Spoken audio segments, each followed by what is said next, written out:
नमस्कार मंडळी. आज आपण एका अशा ऐतिहासिक क्षणाचा वेध घेणार आहोत जो एका महाकाव्याची नुसती सुरुवात नाही तर मानवी मन, युद्ध आणि नीतिमत्तेचा एक जबरदस्त आरसा आहे. आपण कुरुक्षेत्राच्या रणांगणावरील अगदी पहिल्या क्षणांचं, त्यातील तणावाचं आज एक सखोल विश्लेषण करणार आहोत. चला तर मग वेळ न घालवता थेट सुरू करूया. आता हे वाक्य पहा. कुरुक्षेत्राच्या विशाल मैदानावर एक रक्तवर्णी सूर्य उगवतो.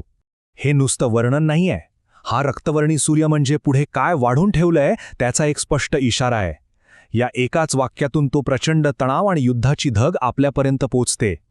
एक नवं युग सुरू होतंय खरं, पण त्याची सुरुवात किती भयंकर असणार आहे हे इथूनच जाणवायला लागतं. आणि या युद्धाची भव्यता तरी किती मोठी. डोळ्यांसमोर चित्र उभं करा. हजारो सैनिक अगदी अचूक युद्धरचनेत उभे आहेत. पोलादी कवच घातलेले महाकाय हत्ती, त्यात थंड हवेत फुरफुरणारे घोडे आणि वाऱ्यावर फडफडणारे ते ध्वज. संपूर्ण वातावरण एका थरथरणाऱ्या प्रतीक्षेत आहे. क्षितिशावर रणवाद्यांचा तो कानठळ्या बसवणारा आवाज घुमतोय. एका बाजूला पांडवांची अभेद्य सेना आणि दुसरीकडे कौरवांचा अथांग सागर. हे नुसतं दृश्य नाही, ही एक जिवंत, श्वास रोखून धरायला लावणारी रणभूमी आहे. आता या महाकाव्याची मूळ पार्श्वभूमी थोडक्यात पाहूया. भगवद्गीतेतील पहिल्या अध्यायातला हा दुसरा श्लोक बघा. दृष्ट्वा तू पांडवानिकम हा तो ऐतिहासिक श्लोक आहे जो या संपूर्ण नाट्यमय प्रसंगाचा पाया रचतो. या एका ओळीतूनच आपल्याला कळतं की जेव्हा दुर्योधनाने पांडवांची ती अत्यंत शिस्तबद्ध युद्धरचना पाहिली तेव्हा त्याच्या मनात नक्कीच काहीतरी मोठी खळबळ उडाली होती. म्हणूनच तो तातडीने त्याचे गुरु द्रोणाचार्यांकडे गेला. हा श्लोक केवळ माहिती देत नाही तर दुर्योधनाच्या आत काय चाललंय याची पहिली झलक आपल्याला देतो. आणि इथेच आपल्याला दिसतो दुर्योधनाचा खरा मुखवटा. म्हणजे बघा, एका बाजूला दुर्योधनाचं बाह्य रूप आहे. तो प्रचंड अभिमानी आहे, बुद्धिमान आहे आणि आपण किती आत्मविश्वासी आहोत हे दाखवण्याचा आटोकाट प्रयत्न करतोय. पण दुसरीकडे त्याचं आंतरिक सत्य पूर्णपणे वेगळंच आहे.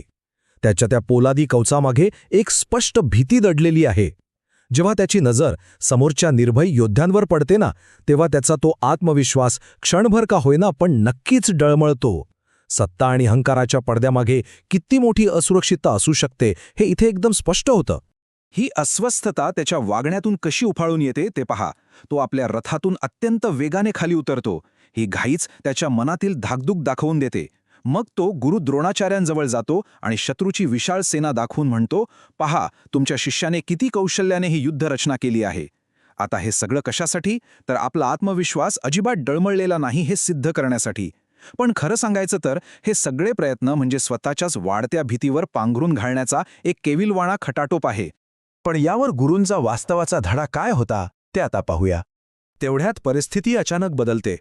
एक प्रचंड मोठा शंखनाद संपूर्ण आकाश दणाणून सोडतो. हा रणवाद्यांचा आवाज दुर्योधनाच्या मनातील उरलासुरला आत्मविश्वासही उडवून लावतो. त्याची शांतता पूर्णपणे भंग पावते आणि अगदी याच क्षणी त्याला स्वतःशी आणि आपल्या गुरूंशी प्रामाणिक राहावंच लागतं. समोरची सेना अपेक्षेपेक्षा कितीतरी पटीने अधिक बलवान आहे हे तो हळू आवाजात का होईना पण कबूल करतो. आणि मग येतं द्रोणाचार्यांचं ते वाक्य जे या संपूर्ण विश्लेषणाचा भावनिक केंद्रबिंदू आहे. राजन, युद्ध केवळ संख्येने जिंकले जात नाही. विचार करा, द्रोणाचार्य अतिशय शांतपणे या तरुण गर्विष्ठ राजाला वास्तवाची जाणीव करून देत आहेत. ते त्याला स्पष्ट सांगतात की नुसतं मोठं सैन्य पाठीशी असलं म्हणजे विजय खिशात नसतो. नीतिमत्ता, धैर्य आणि तुमचा हेतू हेच युद्धाचं खरं पारडं ठरवतात. या वास्तवावर दुर्योधन काय प्रतिक्रिया देतो? तो म्हणतो, संकोच राज्य गमावतो. आणि हे म्हणत तो जबरदस्तीने हसतो. आता हे हसू काही नैसर्गिक नाहीये. हे हसणं म्हणजे आपल्या गुरूंसमोर स्वतःचं मानसिक कवच टिकवून ठेवण्याचा एक शेवटचा दुबळा प्रयत्न आहे. त्याला आतून सत्य समजलेलं आहे, पण त्याचा तो अवाढव्य अहंकार त्याला ते स्वीकारूच देत नाही. आता आपण वळूया या विनाशाची चाहूल देणाऱ्या निसर्गाच्या इशाऱ्यांकडे. सगळ्यात आधी आपल्याला या भूमीचं महत्त्व समजून घेणं खूप गरजेचं आहे. ही धर्मभूमी आहे. ही काही नुसती रणभूमी नाही तर ती नीतिमत्ता आणि पवित्र कर्तव्याचं सर्वोच्च प्रतीक आहे. आणि हाच या कथेतील सर्वात मोठा बोचरा विरोधाभास आहे. जी भूमी तिच्या पवित्रतेसाठी ओळखली जाते तीच भूमी आता एका अत्यंत अमानुष आणि विध्वंसक युद्धाची साक्षीदार बनणार आहे. स्वतः निसर्ग हा विनाश कसा अनुभवतोय हे खरंच पाहण्यासारखं आहे. दूरवर पवित्र कुरुक्षेत्रातील मंदिरांच्या घंटा अतिशय मंद स्वरात वाजू लागतायत. जणू काही ही भूमी स्वतःच येणाऱ्या विनाशाची मूक साक्ष देत आहे. अचानक वाऱ्याचा वेग वाढतो आणि दोन्ही सैन्यांच्या मधोमध एक मोठं धुळीचं वादळ उठतं. हे वादळ म्हणजे नुसती धूळ नाही, तर जणू आगामी युद्धात बळी पडणाऱ्या हजारो आत्म्यांचं ते एकत्रीकरण आहे. हा निसर्गाचा अतिशय मूक पण अंगावर काटा आणणारा इशारा आहे. आणि इथूनच खऱ्या अर्थाने सुरू होतं धर्माचं युद्ध. अगदी याच क्षणी एक अत्यंत लक्षवेधी गोष्ट घडते. दुर्योधन शून्यात समोर पाहत राहतो आणि पहिल्यांदाच त्याच्या डोळ्यांत एक स्पष्ट शंकेची झलक दिसते. नेता कितीही शक्तिशाली असू दे, त्याच्या हाताखाली कितीही अफाट सेना असू दे, पण जेव्हा प्रत्यक्ष विनाशाचा क्षण दारात येऊन उभा राहतो तेव्हा मनात अगदी खोलवर कुठेतरी शंका निर्माण होतेच. हे दृश्य काळ्या पडद्यावर जाण्यापूर्वी आपल्याला राजाच्या मनातील तो अत्यंत नाजूक आणि भयभीत क्षण दाखवून जातं. आणि शेवटी एकच कटू सत्य उरतं. धर्मभूमीवर एका युगातील सर्वात महान युद्ध सुरू झाले. या एका वाक्याने एका विनाशकारी ऐतिहासिक संघर्षाची ठिणगी पडते. इथून मागे फिरणं आता पूर्णपणे अशक्य आहे. जे सुरू झालंय त्याचा शेवट आता केवळ आणि केवळ विध्वंसातच होणार आहे, हे निश्चित. तर मंडळी, आजचं हे सखोल विश्लेषण संपवताना एक अत्यंत महत्त्वाचा प्रश्न मी तुमच्यासाठी मागे सोडून जातोय.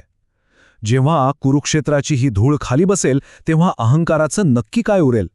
हा प्रश्न केवळ एका कथेपुरता मर्यादित नाहीये बरं का. हा संपूर्ण मानवी प्रवृत्तीला विचारलेला प्रश्न आहे. सत्तेचा गर्व आणि हा अहंकार शेवटी काय साध्य करतो यावर नक्की विचार करा. आजच्या या विश्लेषणात सहभागी झाल्याबद्दल खूप खूप धन्यवाद. आपण लवकरच भेटू अशाच एका रंजक आणि विचारप्रवृत्त विषयासोबत.